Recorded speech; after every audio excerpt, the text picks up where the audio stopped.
Hello everyone and welcome to Sinful Gaming. I hope you're all doing well, I hope you're all staying safe, and most of all, I hope you're all fighting that war against the grey.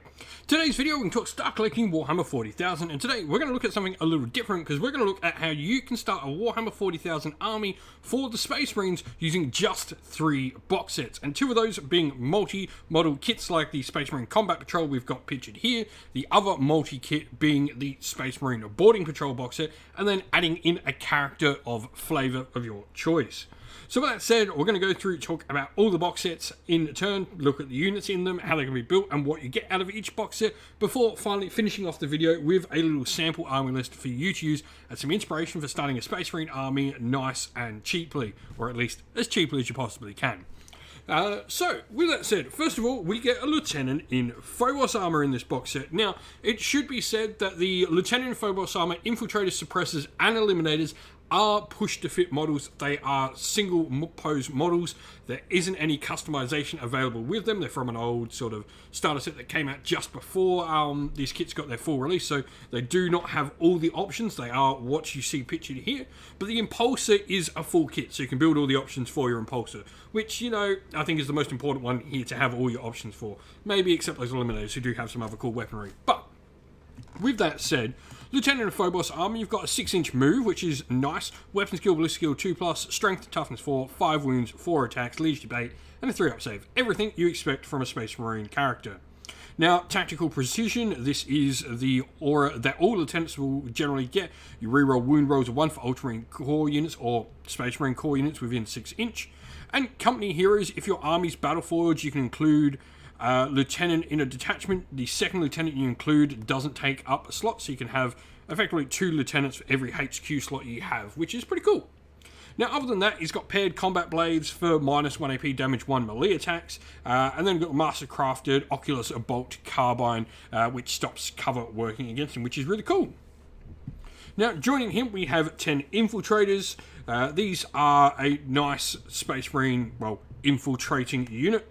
Their big rule is the Omni Scrambler enemy units that are set up on the battlefield as reinforcements can't be set up within 12-inch of them. And they've got 2 options for war gear, really, which is the big thing. Either the Helix Gauntlet, where you can make an attack come in and be damage 0 against them, or you've got the Infiltrator Comms Array, where they're always counted as being in range of a Phobos unit for the purposes of rights of battle and tactical precision, which is pretty cool. Other than that, Marksman Bolt Carbines are modified hit rolls of 6 will automatically wound the target. Pretty stock standard other than that. The Suppressors are the jump pack wielding infantry. You see at the back there, yes, they have auto cannons, which are pretty awesome, so heavy weapons on jump troops. I love it. They accelerator auto cannons at heavy 3, strength 7, -1 AP damage 2. And they also have the suppressing fire rule, where each time a model in this unit makes an attack with accelerator auto cannon against an enemy infantry unit, if a hit is scored, that enemy unit can't fire over it. So it's got some nice little combos with some of the other stuff that'll work in the other box. The last actual Space Marine infantry unit we have is a heavy support slot, and this unit is the Eliminators. Now, Eliminators are effectively Space Marine Primaris snipers. You've got your bolt sniper rifles, and you've got a variety of different rounds you can use from them to really help them sort of target whatever they need to with them. They've also got covering fire, where in your shooting phase, after this unit has shot, if it's not within engagement range of any enemy units and it contains the Eliminator Sergeant equipped with an Instigator Bolt Carbine, it can make a normal move as if it were your movement phase. However, in this case. So lastly, we've got the Impulsor, which is a dedicated transport for the Space Marines. This model can transport up to 6 Primaris infantry. It can't transport jump pack or Mark X Gravis armor, so just something worth considering.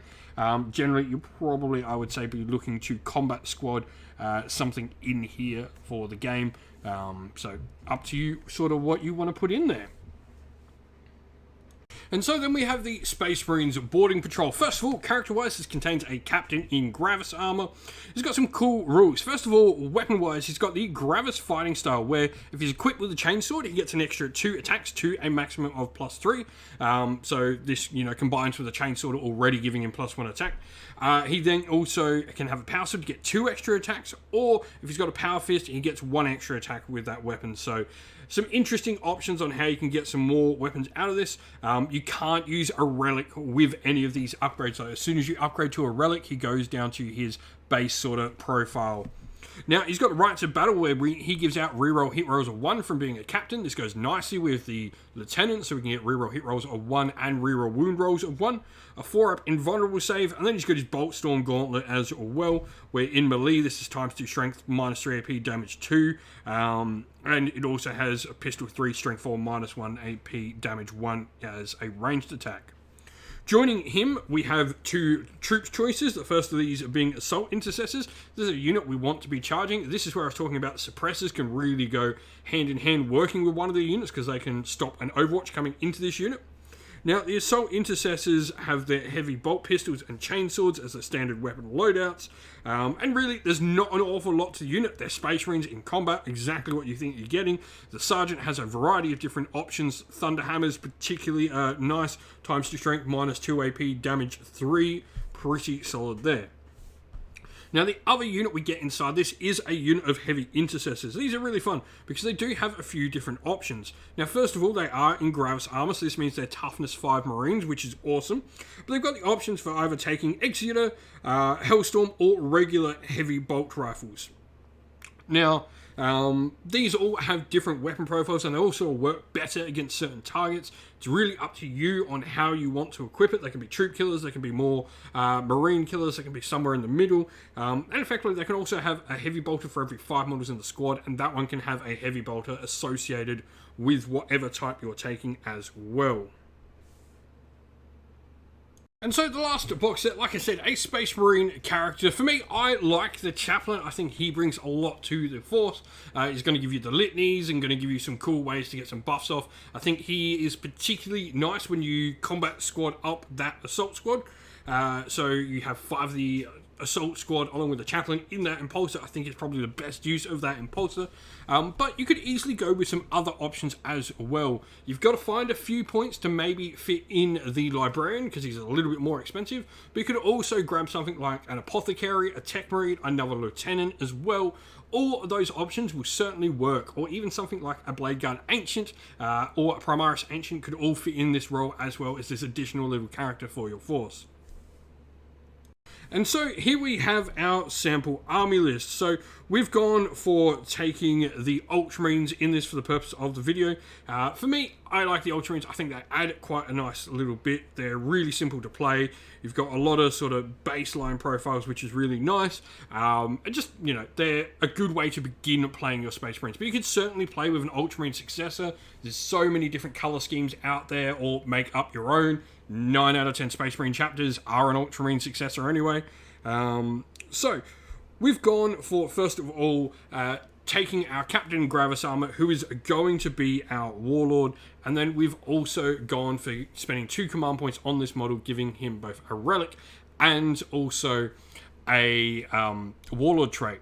Now, the Warlord trait we've gone for is Calm Under Fire. This is really cool. The Ultramarines have a cool thing where they can fall back and still shoot, but they're at -1 to hit if they do so. What his Warlord trait actually does is an aura of 6 inch around him. Units within 6 inch, when they do this, aren't at that -1, so you can retreat. You can disengage from combat and still shoot at your full ballistic skill.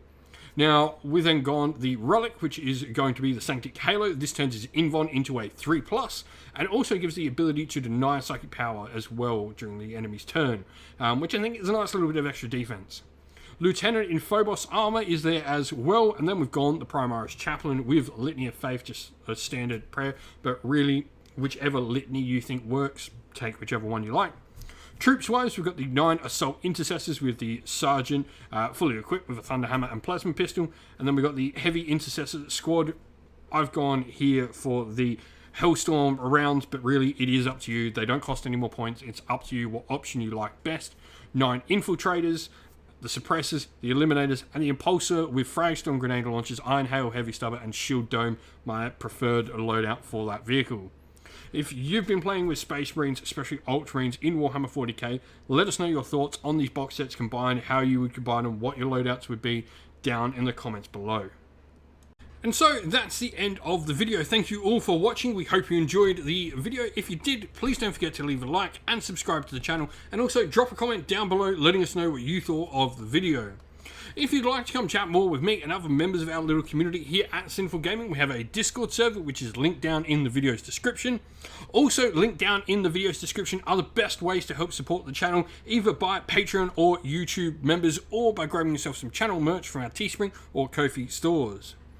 As a special thank you to all our Patreon and YouTube members, we'd like to give them all a shout out for their amazing support. So thank you to our Patrons: Christian Weir, Soren, Kenny Lyle, Outer and Shot First, Andrew Bowen, The Rising Ape, Q Dynamic, Anthony B, JJ Austrian, Average Wargamer, Domir, Mark Harvey, James Cader, Benjamin Swallows, Red Martin, Iron Grinch, Nicholas Conomos, Colorblind Magic, Daniel Etherington, and Andy C. And a special thank you to our YouTube members: Green Roots Gaming, Ronya, Lockloric, The Johnny84, David Ellsworth, Wolfric Nick, Broken Chef, Ariana Edwards, Revenar, Pink Nico 5, Robin Mankiller, Monty's Tabletop Terrain, John Castle, Davis Weird, James South, James Tillman, and Dylan Areno.